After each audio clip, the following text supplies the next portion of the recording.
How do you see real estate coming up in 2021, and how was your 2020?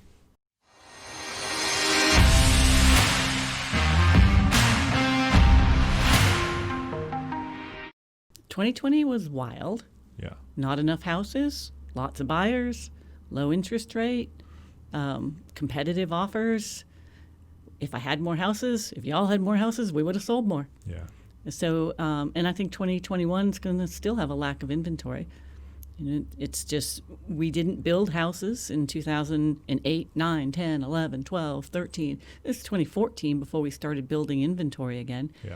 And prior to the recession, there were small builders that could go and get a loan and buy a little house and an infill lot here and there. That didn't happen after we came out of the recession. All we had was really if there were any big tract builders that bought the whole subdivision, which there's a few of those, but they sold out pretty quickly. Yeah.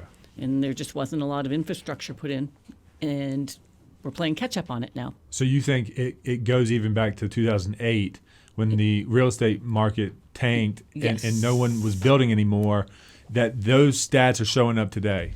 Yes. Yeah. That's because we weren't building, because the millennials were graduating from college. They were 22, 24. They were going back home, and they were living at home. So basically the household was doubled up. And as we came out of the recession, the millennials got older, they got some jobs, they wanted to move out and get a house. So that home, which had the nuclear family in it, now became two homes. But mom and dad didn't move. These guys had to go find another house. Well, where are they going to go?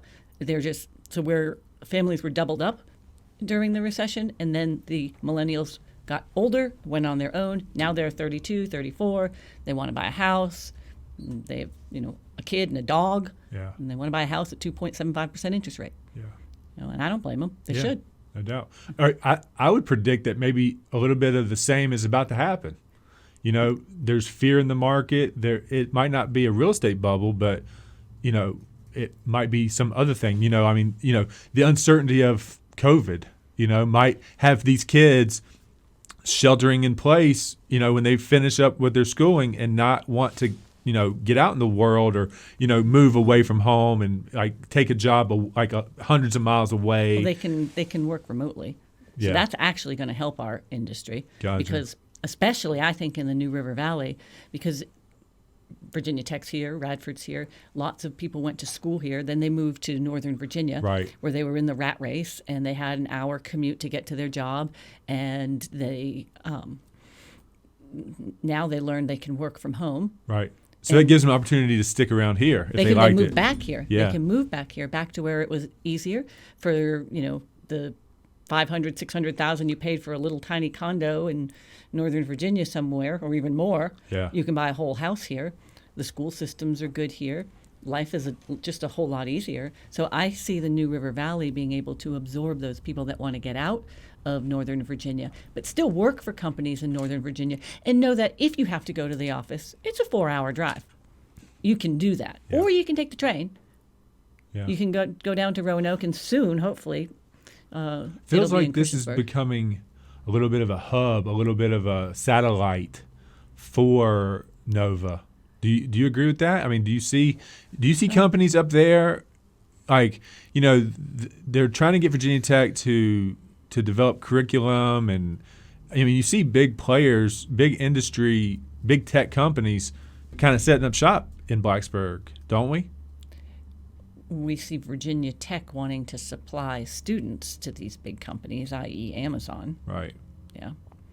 And Pamplin, the business school, has a lot of that in their future designs. So you think that's going to enhance the opportunities that people here in the New River Valley have to stick around? Well, I think you're going to see people who graduated from Virginia Tech coming back here because they can work for their other companies remotely and still live here. Right. In an easy place to live and raise their kids. Gotcha.